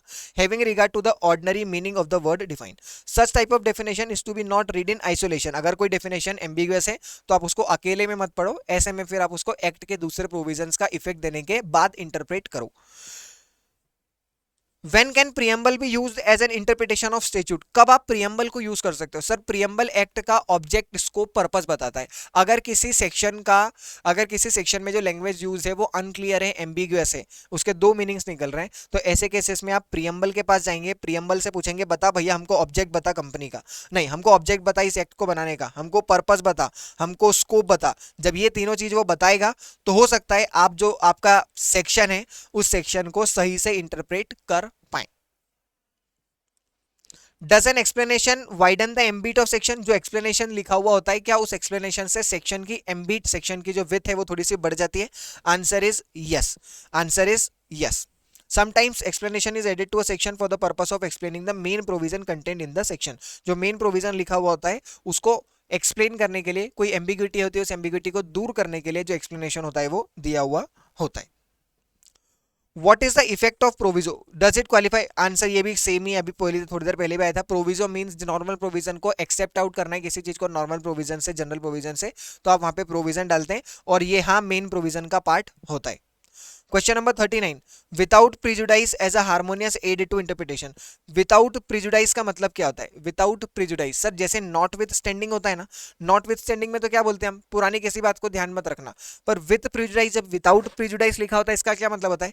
Without prejudice to section 6 of companies act 2013 dash dash dash dash. तो मैंने क्या बोला भैया, सेक्शन नंबर 6 को कोई आंच मत लाना। विदाउट प्रिजुडाइस मेरा कोई इंटेंशन नहीं है सेक्शन नंबर 6 में जो बात लिखी है उससे अलग जाने का, मैं सेक्शन नंबर 6 के खिलाफ नहीं जा रहा हूं। Without prejudice to section number 6 of the act, मैं फिर भी ये बात बोलना चाहता हूं, तो सेक्शन नंबर 6 में जो लिखा है मैं उसको ओवरराइड करने की मेरी कोई इंटेंशन नहीं है। When certain provision follow general provision and when it is stated that particular provision are without prejudice to general, the particular provision would not restrict और लिमिट। मतलब मैंने क्या बोल दिया कि भैया ये तो मैं जनरल बातें बोल रहा हूं, without prejudice to the main thing, जो पुरानी बात लिखी हुई है उसको, जैसे मैं बोल रहा हूं, मैं इंटरप्रिटेशन ऑफ स्टेट्यूट के जो क्वेश्चन करवा रहा हूं मैं मेरी अंडरस्टैंडिंग से करा रहा हूं, without prejudice to anything Gaurav sir has said. जो गौरव सर ने बात बोली है ना वो तो ध्यान रखना ही सही, मैं उसको मना नहीं कर रहा हूं, पर मैं अपने हिसाब से चीजें आपको पढ़ा रहा हूं। Without prejudice to anything taught by Gaurav sir, जो गौरव सर ने बात बताई है वो सारी बातें सच्ची है, वो स्पेसिफिक बातें हैं, ये वाली बातें मेरी जनरल है। क्लियर हुआ? Question number 14, what's the way, in what way heading and title of chapter considered as internal aid? Heading और टाइटल कैसे हेल्प करती है? हमने बोला यार चैप्टर का टाइटल तो हेल्प करता ही है ना, जैसे chapter number 9 of companies act 2013 क्या है? Accounts and audit. Chapter number 9 क्या है? Accounts, books of accounts, books of accounts है, तो बुक्स ऑफ अकाउंट्स का जब सेक्शन है तो ऑफ कोर्स मान लो आपको सेक्शन नंबर 128 से लेके 138 के बीच में कोई भी कंफ्यूजन हुआ, आपको इंटरप्रिटेशन करने की जरूरत पड़ गई, जो एक्ट के अंदर बात लिखी हुई है वो क्लियर नहीं है, आपको ऐसा लग रहा है यहाँ पे इंटरप्रिटेशन की जरूरत है, तो आप जब इंटरप्रेट करोगे तो चैप्टर का नाम है बुक्स ऑफ अकाउंट्स, तो जब भी आप इंटरप्रेट करोगे तो आपके बात दिमाग में ये बात तो रहेगी ना कि अच्छा यार मेरे को जो भी इंटरप्रिटेशन करना है वो बुक्स ऑफ अकाउंट से रिलेटेड ही होना चाहिए, मैं ऐसा कोई गलत इंटरप्रिटेशन नहीं कर सकता जो बुक्स ऑफ अकाउंट से मैच ना खाता हो। तो of course title of the chapter जो होता है, टाइटल ऑफ द चैप्टर जो होता है वो तो हमें कहीं ना कहीं मदद तो बिल्कुल बराबर बात है, वो हमें करता ही है, इसमें कोई दोहराई वाली बात नहीं। At the time of interpreting a statute, what will be the effect of uses and custom and practice? जब आप इंटरप्रिटेशन करते हैं तो जो यूजेस और कस्टम होता है वो कैसे मदद करते हैं इंटरप्रिटेशन में? सर यूजेस और कस्टम का मतलब क्या होता है? यूजेस और कस्टम का मतलब मेरा ये है कि जब भी आप एक्ट को इंटरप्रेट करते हैं तो एक्ट अभी तक कैसे इस एक्ट की सेक्शन की एप्लीकेशन हुआ करती थी, अभी तक जब इतने सालों से चीजें चल रही है तो वो चीज भी आपको मदद करती है इंटरप्रिटेशन में। जैसे कि मान लो आपको कहीं पे ये दिक्कत आ गई, बिजनेस आवर्स, एक एक्ट में लिखा था कि creditor should come to company during the business hours, creditor should come to company during the business hours. तो बिजनेस आवर्स का मतलब क्या? बिजनेस आवर्स का मतलब क्या? तो यार बिजनेस आवर्स कैसे इंटरप्रेट करें हम? तो हमने बोला कि यार अभी तक बिजनेस आवर्स का मतलब क्या होता था? तो हमने बोला सर अभी तक हम बिजनेस आवर्स अभी तक समझते थे वो सुबह 8 से लेके शाम के 6 बजे तक। मैंने बोला बिल्कुल सही बात है यार, यूजेस और कस्टम को तो हमें ध्यान में रखना ही पड़ेगा ना। मतलब इंडिया में बिजनेस आवर्स किसे कंसिडर किया जा सकता है, हो सकता है यूएसए में बिजनेस आवर्स अलग हो, पर इंडिया में जहां पे आप इंटरप्रिटेशन करना चाहते हैं वहां पे तो आपको ये बात देखनी पड़ेगी ना कि अभी तक इस सेक्शन की एप्लीकेशन में यूजेस कैसा है, कस्टम क्या है, अभी तक ये किस तरीके से आप इसकी एप्लीकेशन करते हैं, कैसे ये एक्ट जो है वो अप्लाई होता है। तो ऑफ कोर्स ये जो है वो हमें मदद करता है इंटरप्रिटेशन के टाइम पे। Purpose of inclusion of definition of certain word in the body of any statute, क्यों एक्ट के अंदर डेफिनेशन क्यों दी हुई होती है? अरे डेफिनेशन दी हुई होती है उससे हमें पता चलता है कि एक्ट को कैसे इंटरप्रिटेशन करना है। अरे आप अगर पर्सन की डेफिनेशन नहीं बताते, इनकम टैक्स एक्ट वालों, अगर तुम लोग हमें पर्सन की डेफिनेशन नहीं बताते तो हो सकता है हम पर्सन की डेफिनेशन में कंपनी को नहीं लेते, हम पर्सन की डेफिनेशन में सिर्फ इंडिविजुअल्स को ले लेते। अगर तुम लोग नहीं बोलते सेक्शन नंबर 2 में कि पर्सन की डेफिनेशन में आपको इंक्लूड करना है इस बात को, बराबर। Section two shorten the language of the enacting part by avoiding repetition, अरे यार मान लो पर्सन की डेफिनेशन इनकम टैक्स एक्ट वाले डिफाइन नहीं करते तो आगे सेक्शन में जितनी बार पर्सन लिखा होता, हर बार हमें इंडिविजुअल, एचयूएफ, एओपी, कंपनी, हर बार जितनी बार एक सेक्शन में 4 बार पर्सन की जरूरत पड़ रही है तो चारों बार ये सब लिखना पड़ रहा है। इसकी जगह हमने क्या बोला, एक बार डिफाइन कर दिया सेक्शन नंबर 2 में कि जब भी पर्सन देखना हो सेक्शन नंबर 2 में चले जाना, वहां पे लिखा हुआ है। तो रिपीटेशन को अवॉइड करने के लिए डेफिनेशन जो है वो हम मेन एक्ट का ही पार्ट बना देते हैं।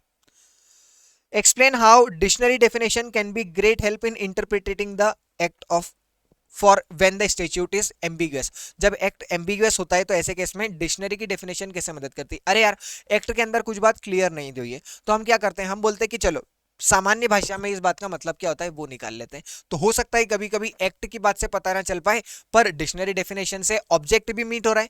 ऐसा नहीं है कि डिक्शनरी डेफिनेशन आपको डायरेक्ट ले लेनी है प्लेन कि चलो भाई मार्केट से ऑक्सफोर्ड डिक्शनरी खरीदी, अच्छा अच्छा ये मतलब होता है इसका, ये मतलब मान लिया, नहीं ऐसा नहीं करना है। आपको एक्ट का ऑब्जेक्ट तो कंसीडर करना ही है, पर हाँ डिक्शनरी डेफिनेशन आपको एक मदद दे सकती है, रास्ता दिखा सकती है कि शायद एक्ट में इसका मतलब ये हो जब डेफिनेशन सेक्शन नंबर 2 में डिफाइन नहीं की गई हो। जैसे कोई बहुत सी बार हो सकती है कुछ बातें सेक्शन नंबर एक्ट के सेक्शन में डिफाइन ना हो, तो ऐसे केसेस में आप डिक्शनरी डेफिनेशन भी रेफर कर सकते हैं। ऐसे केसेस में जनरल क्लॉजेस एक्ट भी एप्लीकेबल हो जाता है।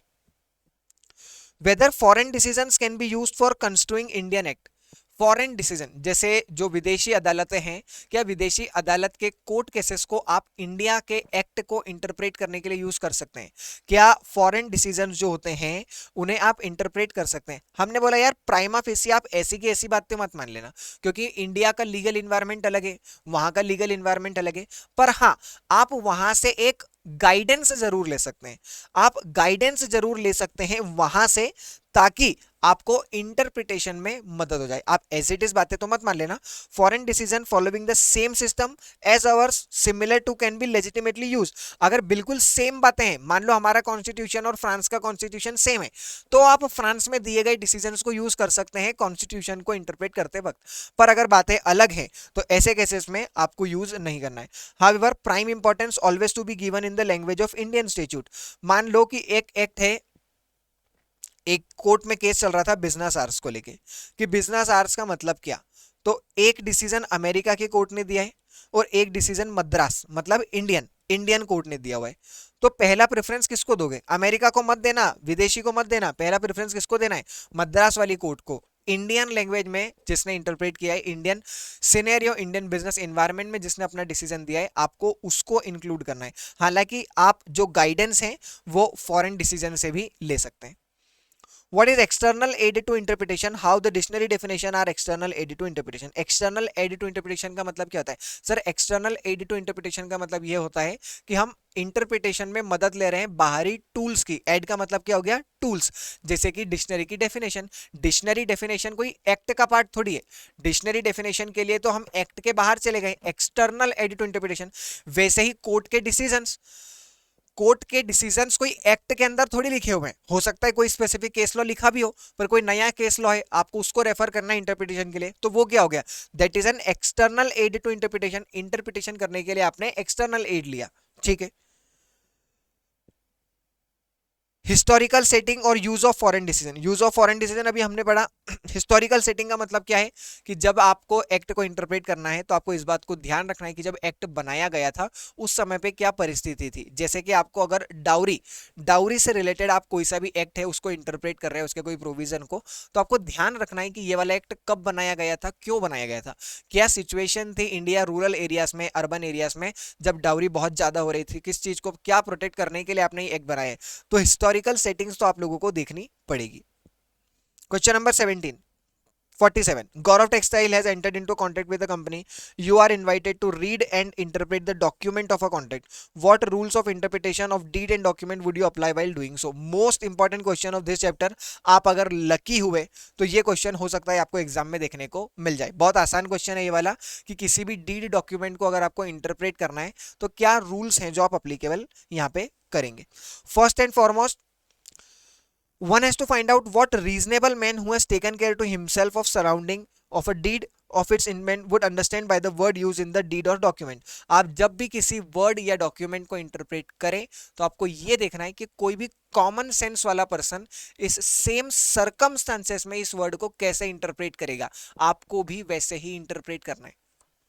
It is inexpedient to construe the terms of one deed by reference to the terms of another. आप एक रेंट एग्रीमेंट से दूसरे रेंट एग्रीमेंट को इंटरप्रेट नहीं कर सकते क्योंकि दोनों की टर्म्स जो है वो अलग होती है। इट इज इनएक्सपीडियंट, ये जरूरी नहीं है कि आप एक डीड डॉक्यूमेंट को इंटरप्रेट करते वक्त दूसरे डीड डॉक्यूमेंट की मदद लें।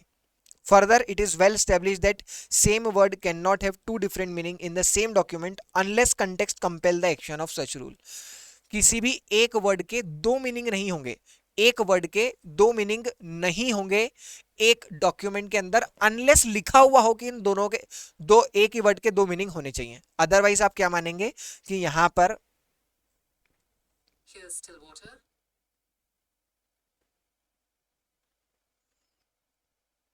यहां पे आपको क्या मानना है कि एक वर्ड का एक ही मीनिंग होगा unless it otherwise written. Golden rule is to ascertain the intention of party. जब भी आप ऑफकोर्स जब भी आप इंटरप्रिटेशन करें, कंस्ट्रक्शन करें, तो आपको पार्टीज के इंटेंशन समझना है। सारे वर्ड्स को इंटरप्रेट करने के बाद, सारे वर्ड्स को दिमाग में रखने के बाद ये देखना है कि इंटेंट क्या था। अरे रेंट एग्रीमेंट को इंटरप्रेट करते वक्त हमेशा ध्यान रखना कि रेंट एग्रीमेंट क्यों बनाया था। Very often, status and training of the party using the word have also been kept in the account as the same word may be used by ordinary person in one sense and trained person by another person. बिल्कुल, जब भी आप किसी word को interpret करें तो देखिए कि पार्टीज उस वर्ड को कैसे इंटरप्रेट करेगी, क्योंकि हो सकता है ड्राइंग वर्ड को एक कॉमन पर्सन अलग इंटरप्रेट करे और जिन पार्टी के डॉक्यूमेंट को आप इंटरप्रेट कर रहे हैं वो अलग इंटरप्रेट करे। It may also happen that there is a conflict between two or more clauses of the same document. हो सकता है कि सेम एक डॉक्यूमेंट के दो क्लॉजेस में आपस में लड़ाई झगड़ा हो रहा हो। कोशिश करना है कि आपको, जैसे हार्मोनियस कंस्ट्रक्शन, सेम वही बात लिखी हुई है यहाँ पे कि अगर दो क्लॉजेस के बीच में लड़ाई झगड़े और एक एग्रीमेंट में, कोशिश करो दोनों को इफेक्ट दिया जाए। दोनों को नहीं दे पा रहे हैं तो ऐसे केस में जो स्पेसिफिक होता है, स्पेसिफिक क्लॉज जो होता है वो ओवरराइड करेगा किसको, जनरल को, और जो अर्लियर जो पॉइंट पहले आ रहा है वो पॉइंट बाद में आने वाले पॉइंट को ओवरराइड करेगा। Earlier clause will override the latter one. ठीक, इसी के साथ हमारे 47 क्वेश्चन जो थे वो हम लोगों ने कंप्लीट किए इस चैप्टर के। हो सकता है इस चैप्टर में आपको ये वीडियो बहुत ज्यादा हेल्पफुल ना लगे। क्यों? क्योंकि यहाँ पे क्वेश्चन ज्यादा एक्सप्लेनेशन वाले हैं नहीं, यहाँ पे क्वेश्चंस हैं याद करने वाले। इसीलिए मैंने भी आपको ज्यादा कोई एक्सप्लेन इसमें किया नहीं, थोड़ा बहुत आंसर्स पढ़े, ज्यादा आंसर्स पढ़े भी नहीं। यहाँ पे हो सकता है आपको ऐसा लगे कि ये वीडियो की इतनी यूजफुलनेस नहीं है। कोशिश करिए कि आप इन आंसर्स को एक आध बार खुद से पढ़े, याद करने की कोशिश करिए। जिन जिन को मैंने इंपॉर्टेंट मार्क करवाए हैं, खास करके जो लास्ट वाला है डीड्स एंड डॉक्यूमेंट्स का, इसको क्वेश्चन को आप याद कर लीजिए और ऐसे ही आगे बढ़ते रहिए। टिल देन बाय बाय, मिलते हैं नेक्स्ट वीडियो में और पढ़ाई करते रहिए। Bye bye.